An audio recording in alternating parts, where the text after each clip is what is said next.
తిరుమలలో భారీ వర్షం కురిసింది. రాత్రి 9 గంటలకు ప్రారంభమైన వాన తెల్లవారుజాము వరకు ఎడతెరిపి లేకుండా కురిసింది. జోరుగా కురిసిన వర్షంతో లోతట్టు ప్రాంతాలు, దర్శన క్యూ లైన్లు, మాడ వీధులతో పాటుగా షాపింగ్ కాంప్లెక్స్లలో నీరు చేరింది.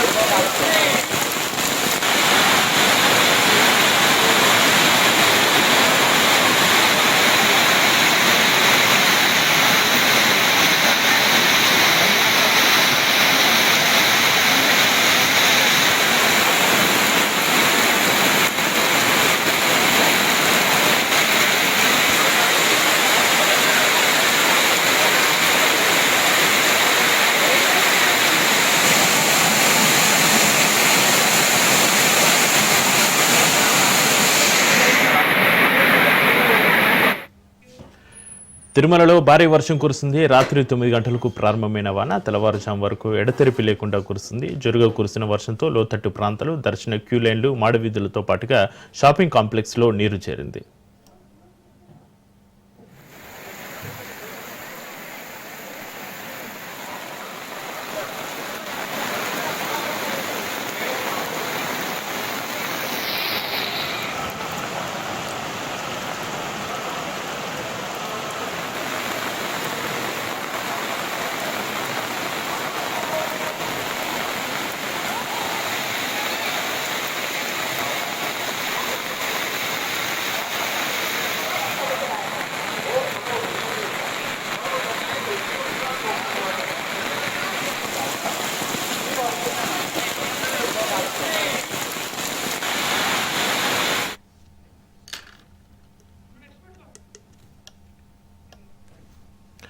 నెల్లూరు జిల్లాలో కలకలం రేగింది. పెన్నా నదిలో యువకులు చిక్కుకుపోయారు. పెన్నా నదికి సోమశిల జలాశయం నీటి విడుదల చేశారు. ఇక దీంతో బ్రిడ్జి కిందికి వెళ్లిన యువకులను ఒక్కసారిగా వరద చుట్టుముట్టింది. యువకులను రక్షించేందుకు రెస్క్యూ ఆపరేషన్ చేస్తున్నారు పోలీసులు.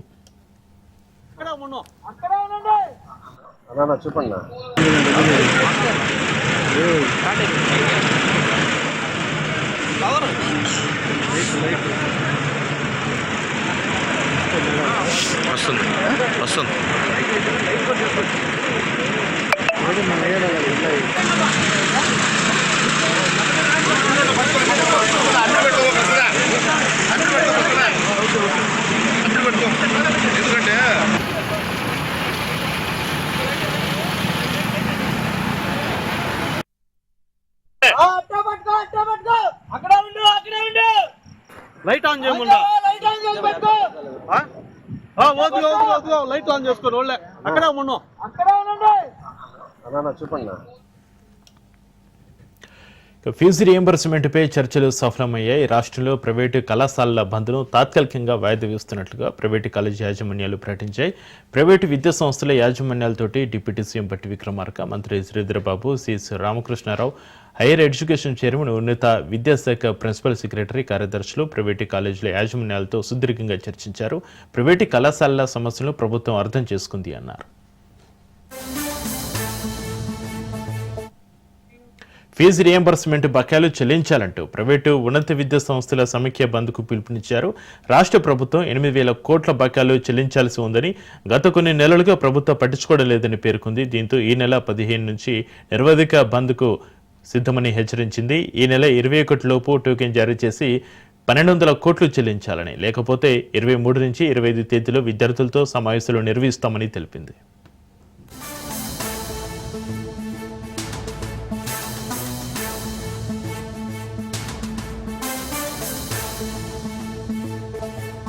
మంత్రివర్యులు శ్రీ ఉత్తమ్ కుమార్ రెడ్డి గారు, గౌరవ రాష్ట్ర మంత్రివర్యులు శ్రీ దుద్దిళ్ల శ్రీధర్ బాబు గారు, రాష్ట్ర ప్రభుత్వ ప్రధాన కార్యదర్శి శ్రీ రామకృష్ణారావు గారు, అట్లాగే రాష్ట్ర ప్రభుత్వ principal secretary finance Sandeep Kumar Sultania గారు, విద్యాశాఖకి అట్లాగే ఇతర సంక్షేమ శాఖలు చూస్తున్నటువంటి కార్యదర్శులు, హెచ్ఓడిస్కి, రాష్ట్రంలో ఉన్నటువంటి వివిధ కళాశాలల యాజమాన్యాలు, వారి ప్రతినిధులు అందరం కలిసి మీ ద్వారా రాష్ట్రానికి, రాష్ట్రంలో చదువుకుంటున్నటువంటి విద్యార్థి లోకానికి ఒక సమాచారం ఇవ్వాలనేటువంటి ఆలోచనతోనే ఈ సమావేశాన్ని ఏర్పాటు చేయడం జరిగింది. సరే, మీ అందరికీ తెలిసిందే ఫీజు రియంబర్స్మెంట్ విద్యార్థుల భవిష్యత్తు కాంగ్రెస్ ప్రభుత్వాలకి అత్యంత ప్రాధాన్యతతో కూడినటువంటి అంశం. ఈ ఫీజు రియంబర్స్మెంట్ ఈ రాష్ట్రంలో ఉన్నటువంటి అనేక మంది మధ్యతరగతి కుటుంబాలకు సంబంధించినటువంటి వాళ్ళు, పేదలకు సంబంధించినటువంటి వాళ్ళు, బలహీన వర్గాలకు సంబంధించినటువంటి పిల్లలందరినీ కూడా ఆర్థిక పరమైనటువంటి భారం వారి మీద పడకుండా ప్రభుత్వ పరంగా ఆ బాధ్యత తీసుకొని చదివించాలనేటువంటి ఆలోచనతో ఆనాటి కాంగ్రెస్ ప్రభుత్వం మొదలుపెట్టినటువంటి ఈ ఫీజు రియంబర్స్మెంట్ కార్యక్రమాన్ని మా ప్రభుత్వం కూడా అదే లక్ష్యంతో, అంతే చిత్తశుద్ధితో ఈ విద్యార్థి లోకానికి కావాల్సినటువంటి ఏర్పాట్లన్నీ చేయాలనే ఆలోచనతోనే గౌరవ ముఖ్యమంత్రి రేవంత్ రెడ్డి గారు కానీ, లేకపోతే యావత్ కేబినెట్ కానీ ఆ ఆలోచనతోనే ముందుకు పోతున్నటువంటి విషయం కూడా మీ అందరికి తెలిసింది. సరే, గత టీఆర్ఎస్ ప్రభుత్వం ఒక దశాబ్ద కాలం ఈ ఫీజు రియంబర్స్మెంట్ సంబంధించినటువంటి వ్యవస్థని చిన్నాభిన్నం చేసి కొన్ని సంవత్సరాలుగా వారికి చెల్లించాల్సినటువంటి ఫీజులను చెల్లించకుండా అక్యుములేట్ చేసి ఆ భారాన్ని మాకు వారసత్వంగా చెప్పిపోతే వారు విచ్ఛిన్నం చేసినటువంటి ఆర్థిక వ్యవస్థను గాని వ్యవస్థలను గాని బాగు చేసుకుంటూ ఒకదాన్ని ఒకటి పేర్చుకుంటూ ఆ సమస్యలన్నింటినీ పరిష్కారం చేస్తూ ముందుకు పోతున్నటువంటి విషయం కూడా మీకు తెలిసిందే. అందులో భాగంగానే ఈరోజు ఈ రాష్ట్రంలో ఉన్నటువంటి ప్రైవేట్ కళాశాల యాజమాన్యాలకు సంబంధించినటువంటి సమస్యల్ని, ఆయా కళాశాలలో చదువుకున్నటువంటి విద్యార్థుల భవిష్యత్తును దృష్టిలో పెట్టుకుని ఆ సమస్యని సానుకూలంగా పరిష్కరించాలని, అది భారమైనప్పటికీ ఇబ్బంది అవుతున్నప్పటికీ కూడా సానుకూలంగా వారందరితో చర్చించి విద్యార్థి లోకం యూరియా కొరతతో ఇబ్బందులు పడుతున్న రైతులకు గుడ్ న్యూస్ చెప్పింది కేంద్రం. తెలంగాణకు అదనంగా 40,000 మెట్రిక్ టన్నుల యూరియా పంపించేందుకు కేంద్ర ప్రభుత్వం అంగీకరించింది. తెలంగాణ రాష్ట్ర వ్యవసాయ శాఖ మంత్రి తుమ్మల నాగేశ్వరరావు విజ్ఞప్తితో అదనంగా యూరియా కేటాయింపునకు కేంద్రం గ్రీన్ సిగ్నల్ ఇచ్చింది. ఈ మేరకు కేంద్ర ప్రభుత్వ ఉత్తర్వులు జారీ చేసింది. తెలంగాణ రైతుల అవసరాలకు సరిపడా యూరియాను వీలైనంత త్వరగా కేటాయించి పంపిణీ అయ్యేలా చూడాలని కేంద్ర ఎరువులు రసాయనాల శాఖ కార్యదర్శి రజత్ కుమార్ మిశ్రాను మంత్రి తుమ్మల నాగేశ్వరరావు కోరారు.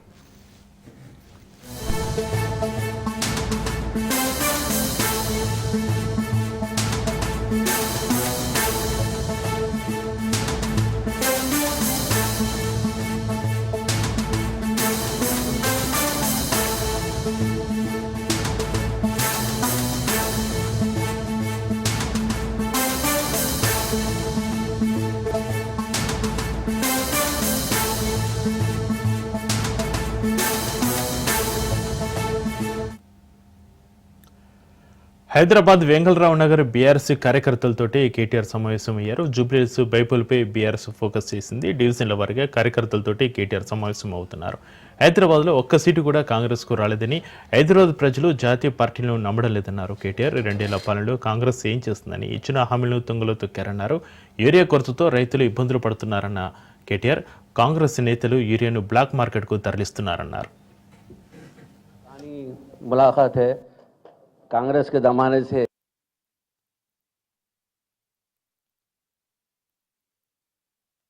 మాగంటి గోపి గారు 3 సార్లు మీకు శాసనసభ్యుడిగా మీ ఆశీర్వాదంతో గెలిచి ఉన్నారు.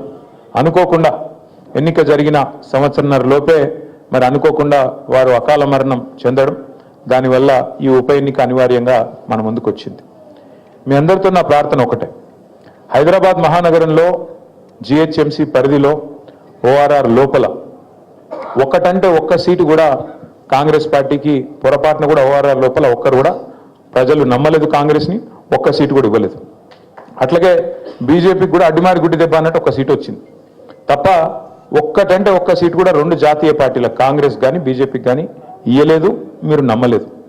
కానీ జిల్లాలలో ఉండే ప్రజలు కాంగ్రెస్ ఏదైతే అరిచేతిలో వైకుంఠం చూపెట్టిందో, కేసీఆర్ గారు ఇస్తున్న సంక్షేమ పథకాలకు అదనంగా మేము ఇస్తాం, మీకు ఆయన చేసిన దానికంటే ఎక్కువ చేస్తాం, మేము 120 సంవత్సరాల చరిత్ర గల పార్టీ, మేమే చేయగలుగుతాం, ఇంకెవరు చేయలేరు అని చెప్పి డైలాగులు కొడితే పాపం కొంతమంది నమ్మి వాళ్ళకు అవకాశం ఇచ్చినారు. కేవలం 1.8% తేడాతోని, అంటే 4-5 లక్షల తేడాతోని 4 కోట్ల మందిలా 4-5 లక్షల ఓట్లు అటు ఇటు అయితే కాంగ్రెస్ అధికారంలోకి వచ్చింది. బాగుండాలే, చదువుకోవాలన్న ఉద్దేశంతో ఒక మంచి పథకం ఆనాడు రాజశేఖర రెడ్డి గారు పెడితే దాన్ని కొనసాగించింది కేసీఆర్ గారి ప్రభుత్వం. మనం ఎన్నడూ వివక్ష చూపెట్టలేదు. చంద్రబాబు నాయుడు గారు ఏమన్నా మంచి పథకం తెచ్చింటే దాన్ని కూడా కొనసాగించినాం. రోషయ్య గారు ఏమన్నా తెచ్చింటే దాన్ని కొనసాగించినాం. అట్లాగే కిరణ్ కుమార్ రెడ్డి ఏమన్నా మంచి పని చేస్తే దాన్ని కూడా కొనసాగించినాం. తర్వాత మన పథకాలు మనం తెచ్చినాం. రైతు బంధు కావచ్చు, కళ్యాణ లక్ష్మి కావచ్చు, షాదీ ముబారక్ కావచ్చు, ఒక ఆడపిల్ల ప్రసూతి అయితే కేసీఆర్ కిట్ కావచ్చు, చెప్పుకుంటూ పోతే వందల పథకాలు మన ప్రభుత్వం వచ్చినాక చేసినాం. మనమేమో అట్లా పని చేసినాం. ప్రభుత్వం అనేది కంటిన్యూస్గా ఉండాలి, మనం ఎవ్వల మీద కక్ష పెట్టుకోవద్దు అని మనం పని చేసినాం. వీళ్ళ వ్యవహారం ఎట్లుంది? కేసీఆర్ పేరున్నది కేసీఆర్కి ఇట్లా కట్ చేసి పారేయండి. ఇవాళ రాష్ట్రంలో 14 లక్షల మంది ఆడబిడ్డలకు ప్రభుత్వ ఆసుపత్రుల్లో ప్రసూతులు పెరగాలని చెప్పి వాళ్ళ కేసీఆర్ కిట్లు ఇచ్చింది బీఆర్ఎస్ ప్రభుత్వం. కానీ కాంగ్రెస్ ప్రభుత్వం వచ్చిన తర్వాత ఒక్క కేసీఆర్ కిట్ వచ్చిందా? కేసీఆర్ గారు ఉన్నప్పుడు బతుకమ్మకు ఒక కానుకగా, చిరు కానుకగా బతుకమ్మ చీరలు వచ్చేది.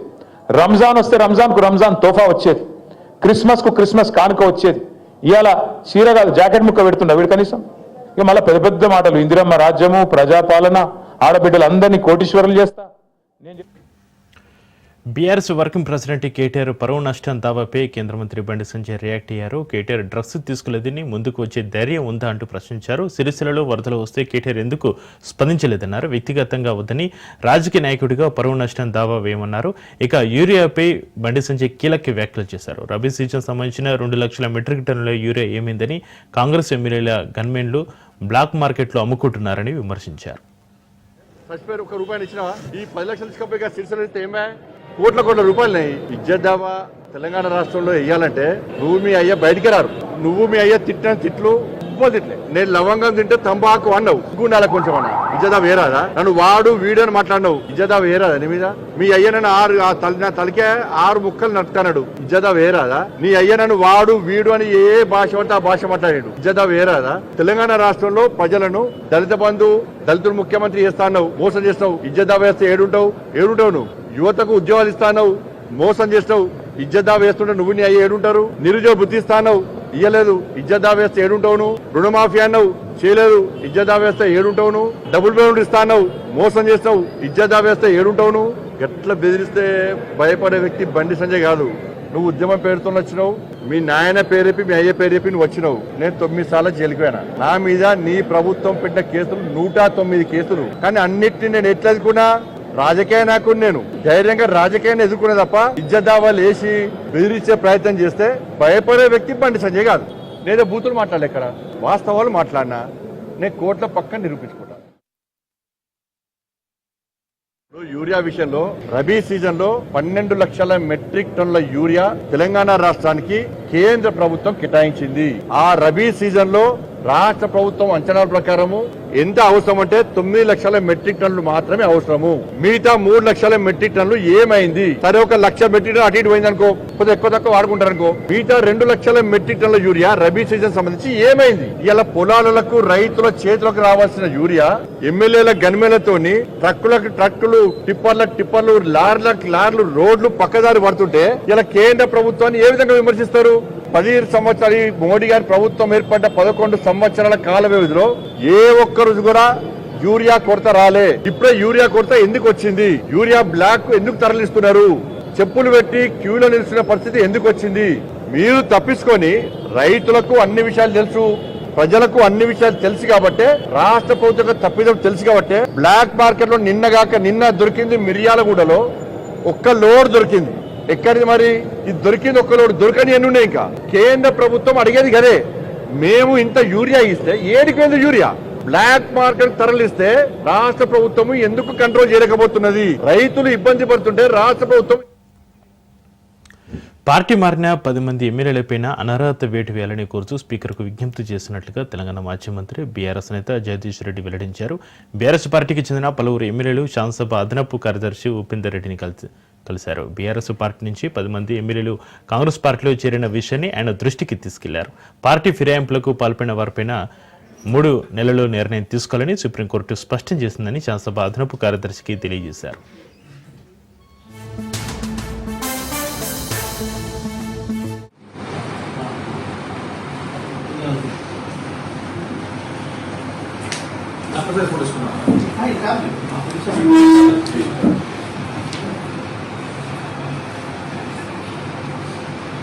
ఇంత స్పష్టంగా అవకాశం ఇచ్చిన పార్టీకి గెలిపించిన ప్రజలకు ద్రోహం చేసి పార్టీ ఫిరాయించి మీ వ్యక్తిగత ప్రయోజనాల కొరకు నమ్ముకున్న వాళ్ళని నమ్ముకొని చెడ్డ పని చేసిందే గాక ఇంకా తప్పించుకుందామని దాంట్లో నుంచి ఏదో టెక్నికల్ అంశాలతో తప్పించుకుందామని ఎన్ని రోజులు వీలైతే అన్ని రోజులు వెంటిలేటర్ మీద కొనసాగుదామని ఒక ప్రయత్నం చేస్తున్నారు. వాస్తవానికి ఒప్పుకొని తప్పు చేసిన ఆనాడు ఏదో క్షణికావేశంలో పోయినామో ఏదో తొందరపాటు ఆశలు పెడితే పోయినామో పొరపాటు చేసామని చెప్పి నియోజకవర్గ ప్రజల ముందట ఒప్పుకొని ఆడ కొనసాగదలుచుకుంటే రాజీనామాలు చేయాలి. లేదనుకుంటే వచ్చి ఆ ముచ్చిన కేసీఆర్ కాడ పెట్టుకోవాలి ఈ పిటిషన్. అన్నా మేము మిమ్మల్ని వదిలిపెట్టిపోలేదు, మేమేదో అభివృద్ధి కొరకు పోయినాం, ఏదో అపోహపడి జయశ్రీటో వివేకానందనో ప్రభాకరో తెలియక మా మీద పిటిషన్లు ఇచ్చారు, మీరు మన్నించడం కేసీఆర్ కాడికి పోవాలి. వాస్తవానికి నోటీసులు వచ్చినాక ఏం జరిగింది? 10 మంది కేసీఆర్ దగ్గర పోలీసులు ఎక్కడ పోయినరు? రేవంత్ రెడ్డి ఇంటికి పోయినారు. రేవంత్ రెడ్డి ఇంట్లో సమాలోచనలు జరుగుతున్నాయి గంటల తరబడని. రేవంత్ రెడ్డి మీకు భరోసా ఇస్తున్నా, మీ భవిష్యత్తుకు నాది హామీ అని అన్నట్టుగా కూడా తెల్లారి పేపర్లలో చూసినాం, టీవీలలో కూడా చూసినాం. ఇది కూడా అబద్ధమేనా? ఇంతమంది టీవీలలో అపోహపడుతున్నారు, బీఆర్ఎస్ కార్యకర్తలు అపోహపడుతున్నారు, మేము అపోహపడుతున్నాం. మీరు చేసింది ఏది కూడా పొరపాటు కాదా? మీరు ఎన్ని చేసినా తప్పించుకోలేరు. తప్పకుండా దొరికిపోయిన దొంగలు మీరు, అందులో సందేహం ఏం లేదు. సరే, ముఖ్యమంత్రి మూటలతో దొరికి తప్పించుకొని తిరుగుతలేడా, మేము మాత్రం ఎందుకు తిరగలేమని అనుకుంటున్నారా? మీరు రెడ్ హ్యాండెడ్ బ్యాగ్తోనే దొరకంగా ముఖ్యమంత్రి అయింది ఆయన. మేమెందుకు మేము గిల్లాచి తప్పించుకోలేమా? ఆయన అంట్ల తప్పించుకోలేము, ఉపాయం ఉన్నప్పుడు మమ్మల్ని తప్పలేడా అని చెప్పి మీరు అనుకుంటున్నారేమో. మీరు తప్పించుకోలేరు. తప్పకుండా స్పీకర్ గారు చట్ట ప్రకారం నిర్ణయం తీసుకుంటారని మేము భావిస్తున్నాం. పార్టీ ఫిరాయింపుల నియోజక చట్టం కూడా వారు తెచ్చింది. మరి వారి నాయకులు తెచ్చిన చట్టాన్ని గౌరవించే పరిస్థితి ఉందని మేము అనుకుంటున్నాం. స్పీకర్ గారు చేసే నిర్ణయం చట్టానికి అనుకూలంగా ఉంటే సరే. సమ్మక్క సారలమ్మ జాతరలో సేవ చేయడం తన అదృష్టంగా భావిస్తున్నానని అన్నారు మంత్రి సీతక్క. ములుగు జిల్లా తాడ్వేయి మండలం మేడారం గ్రామంలో గిరిజన పూజారులు, ఆర్కిటెక్ అధికారులతోటి జిల్లా కలెక్టర్ దివాకర్, టీఎస్లతో కలిసి మంత్రి సీతక్క సమావేశం నిర్వహించారు. వనదేవతలైన సమ్మక్క సారలమ్మ ఆచారాలు దెబ్బతినకుండా మేడారంలోని అమ్మవార్ల గద్దలను సుందరంగా తీర్చిదిద్దామని అన్నారు. యుద్ధ ప్రాధికారంపైన గుడి నిర్మాణ ఏర్పాట్లు చేసి భక్తులకు అందుబాటులోకి తెస్తామని చెప్పారు. ఇట్లా వెళ్ళి మళ్ళీ ఇట్లా వాపస్ రావాలి. మా తల్లులైనటువంటి సమ్మక్క సారలమ్మ, గోవిందరాజు, పగడిద్దరాజు సన్నిధిలోకి రావడం, మేము ఎప్పుడు కూడా ఇక్కడికి వచ్చి మొక్కులు చెల్లించుకుంటా ఉంటాం. అదే విధంగా ఈ జాతరలో సేవ చేసే అవకాశం నాకు దక్కడం అదృష్టంగా భావిస్తూ, ఇప్పుడు సమ్మక్క సారలమ్మ టెంపుల్ కు సంబంధించి, గుడికి సంబంధించి మార్పుల చేర్పుల గురించి మరొక్కసారి డిస్కస్ చేసుకోవడం జరిగింది, మాట్లాడుకోవడం జరిగింది. సమ్మక్క గోత్రము, సారలమ్మ గోత్రము, పగడిద్దరాజు, గోవిందరాజు గొట్టు, గోత్రాలు, బొట్లు ఇవన్నీ కూడా జీవన విధానము, ఆచారాలు, సాంప్రదాయాలను ప్రతిబింబించే విధంగా గుడి నిర్మాణం ఉండాలని వారు కోరడం జరిగింది. దాని ప్రకారంగానే మేము మొదటి నుంచి అడుగులేస్తా ఉన్నాము. డిపిఆర్ అంటే ఒక విజువల్ బయటకు వచ్చింది. అది కూడా ఎవరు మేమందరం యాక్సెప్ట్ చేయలే. జనరల్ గా ఆర్కిటెక్చర్స్ ఎవరైతే ఉన్నారో వాళ్ళు రకరకాల ప్రతిపాదనలు, ఫిల్మ్స్ తీసుకొచ్చారు.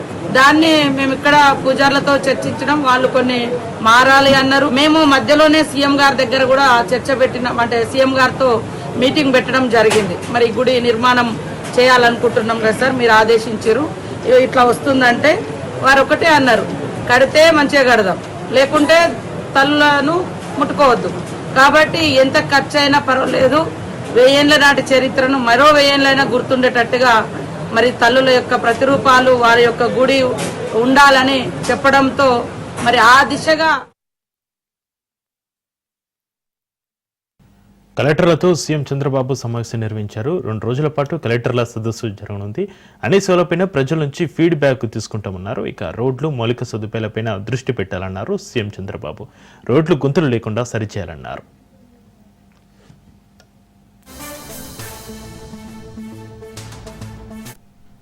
అక్టోబర్ 1వ తారీఖు నుంచే కార్యక్రమానికి కూడా శ్రీకారం చుట్టాం.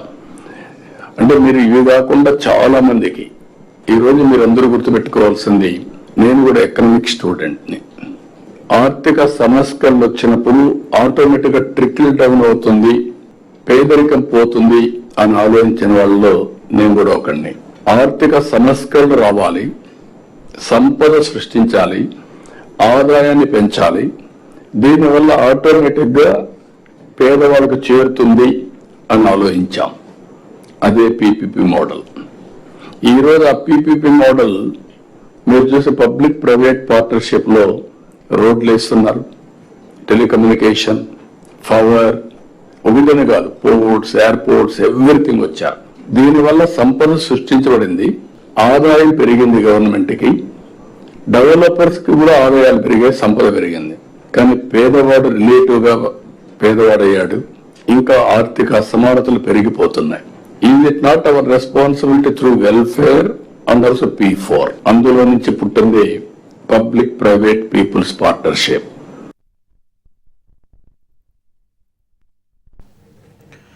చరిత్ర చెరిపేస్తే చెరగదు అంటూ మెడికల్ కాలేజీల ప్రారంభాలపై మాజీ మంత్రి విడుదల రజని ఆగ్రహం వ్యక్తం చేశారు. సరిగ్గా 2 సంవత్సరాల క్రితం వైసీపీ హయాంలో విజయనగరం, రాజమండ్రి, ఏలూరు, మచిలీపట్నం, నంద్యాలలో 5 ప్రభుత్వ మెడికల్ కాలేజీలు ప్రారంభమైన మహత్తర ఘట్టమంటూ గుర్తు చేశారు. ఇవి కేవలం కాలేజీలు కాదు, ప్రజల ఆరోగ్య భవిష్యత్తు కోసం మాజీ సీఎం జగన్ చారిత్రక నిర్ణయం, వైసీపీ ముద్ర అన్నారు విడుదల రజని. ఒక ఆలోచన చేసి దానికి ఒక ముసుగు వేసేసి ఈ రోజున ఎవరో ప్రైవేట్ వాళ్లకు, మీకు సంబంధించినటువంటి వ్యక్తులకు ఇది కట్టబెట్టాలని చేస్తున్నటువంటి ప్రయత్నం ఇచ్చేస్తూ మీరు ఈ నిర్ణయానికి వచ్చి, ఈ నిర్ణయం ఆల్రెడీ మీరు ఆ నిర్ణయంలో ఉన్నారు కాబట్టి ఈ మెడికల్ కాలేజ్ అన్ని కమెన్స్ అయితే, ఈ మెడికల్ కాలేజ్ అన్ని అనుకున్నట్టుగానే ఓపెన్ అయితే ఇవన్నీ కూడా ఈ క్రెడిట్ అంతా జగన్మోహన్ రెడ్డి గారికి దక్కుతుంది. దీనివల్ల కూటమి ప్రభుత్వానికి ఎంత కూడా ఆ గుర్తింపు ఉండదు కాబట్టి ఈ పేరు జగన్మోహన్ రెడ్డి గారికి వస్తుంది కాబట్టి ఇది ప్రజల్లోంచి ఈ పేరుని చెరిపేయాలి. అందుకని ఈ మెడికల్ కాలేజ్ ని గవర్నమెంట్ రంగంలోనే వీటిని ముందుకు తీసుకువెళ్లొద్దు, ప్రజల ఆరోగ్యం గాలికి వదిలేద్దాం. ఏం మాట్లాడుతున్నారండి? ఈ మధ్య కాలంలో నేను చూస్తా ఉన్నాను, అసలు ప్రజలకు నాణ్యమైనటువంటి వైద్యాన్ని దూరం చేస్తుంది. నంద్యాల మాజీ ఎమ్మెల్యే శిల్పారావుపైన టీడీపీ నాయకుడు భూమా విఖ్యాత్ రెడ్డి ఫైర్ అయ్యారు. మాజీ ఎమ్మెల్యే శిల్పారావుకి మెడికల్ కాలేజ్ మీద పూర్తిగా అవగాహన లేదని విమర్శించారు. అప్పుడప్పుడు రావడం కాకుండా నంద్యాలలో ఉంటే అన్ని విషయాలు తెలుస్తాయన్నారు. నంద్యాల మెడికల్ కాలేజ్ని పీపీపీ పద్ధతిలో తీసుకోవడం లేదని స్పష్టం చేశారు. నంద్యాల మెడికల్ కాలేజ్ ని ఎవరు పీపీపీ పద్ధతిలో తీసుకోవట్లేదు. ఏదైతే గత ప్రభుత్వంలో దాదాపు 85%, 90% కి కంప్లీట్ అయ్యి వచ్చిన 5 మెడికల్ కాలేజీలు ఏవైతే ఉన్నాయో అవే పద్ధతిలో నడుచుకోబోతున్నాయి. కొత్తగా ఏవైతే 30% కూడా కన్స్ట్రక్ట్ కాని మెడికల్ కాలేజీలు ఉన్నాయో దాన్ని పీపీపీ విధానంలోకి మనం తీసుకోబోతున్నాం. కారణం, ప్రైవేట్ వ్యక్తులు వస్తే డబ్బులు తొందరగా పెడతారు, తొందరగా కాలేజీలు ఫినిష్ అవుతాయి, తొందరగా స్టూడెంట్స్ కూడా కాలేజీకి వెళ్లే పరిస్థితి ఉంటుంది. కానీ దాని కంట్రోల్ కూడా మళ్ళీ గవర్నమెంటే పెట్టుకునే పరిస్థితి. దానికి ఎందుకు వీళ్ళు ఇంత రాద్ధాంతం చేస్తున్నారో అర్థం కాదు. ఫస్ట్ ఈ సండే మాజీ ఎమ్మెల్యేకి నేను తెలియజేసుకుంటుంది ఏంటంటే, నువ్వు ఫస్ట్ తెలుసుకో, నంద్యాల మెడికల్ కాలేజ్ ఇప్పటికి ఏదైతే సిద్ధాంతంలో నడుస్తుందో, ఏ పద్ధతిలో నడుస్తుందో. తిరుమల శ్రీవారి బ్రహ్మోత్సవాల భద్రత ఏర్పాట్లపైన టీటీడీ అదనపు ఈవో వెంకయ్య చౌదరి సమీక్షా సమావేశం జరిపారు. భక్తుల భద్రత, రవాణా, పార్కింగ్, క్రౌడ్ మేనేజ్మెంట్ అంశాలపైన విస్తృతంగా చర్చించారు. సీఎం చంద్రబాబు పర్యటన నేపథ్యంలో తీసుకోవాల్సిన జాగ్రత్తలపై కూడా అధికారులతో చర్చించారు. భక్తులు వీలైనంత వరకు సురక్షితమైన పబ్లిక్ ట్రాన్స్పోర్ట్ సేవలను వినియోగించుకోవాలని భక్తులకు విజ్ఞప్తి చేశారు.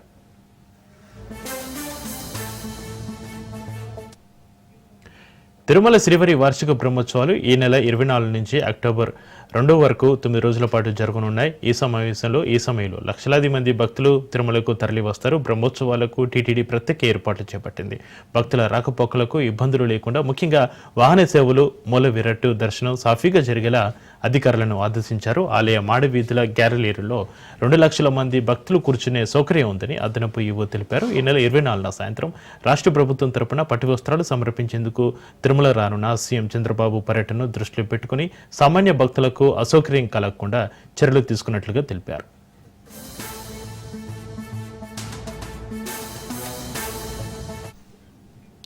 బ్రహ్మోత్సవాల్లో ప్రధానమైన గరుడ సేవ వంటి ముఖ్యమైన వాహన సేవకు టైం మేనేజ్మెంట్ పద్ధతిలో ఏర్పాట్లు చేస్తున్నారు. భక్తుల రాకపోకలకు ఎటువంటి అంతరాయం లేకుండా పబ్లిక్ ట్రాన్స్పోర్ట్ను బలోపేతం చేయాలని నిర్ణయించారు. రోజుకు 435 ఆర్టీసీ బస్సులు తిరుమల తిరుపతి మార్గంలో నడుస్తాయని అదనపు ఈవో తెలిపారు. బ్రహ్మోత్సవాల సందర్భంగా 4,200 మంది పోలీసులు 1,500 మంది విజిలెన్స్ సిబ్బంది భద్రతా పర్యవేక్షణ చేపడతారని కమాండ్ కంట్రోల్ సిస్టమ్ ద్వారా క్రౌడ్ మూవ్మెంట్, రద్దీ పాయింట్లను రియల్ టైం మానిటరింగ్ చేసేందుకు చర్యలు చేపట్టామని టీటీడీ అదనపు ఈవో తెలిపారు. ప్రతి గ్యాలరీని సీనియర్ అధికారితో పర్యవేక్షిస్తామన్నారు. సోషల్ మీడియాలో తప్పుదారి పట్టించే ప్రచారాన్ని వెంటనే కౌంటర్ చేసేందుకు ప్రత్యేక టీములను ఏర్పాటు చేస్తున్నట్లుగా తెలియజేశారు.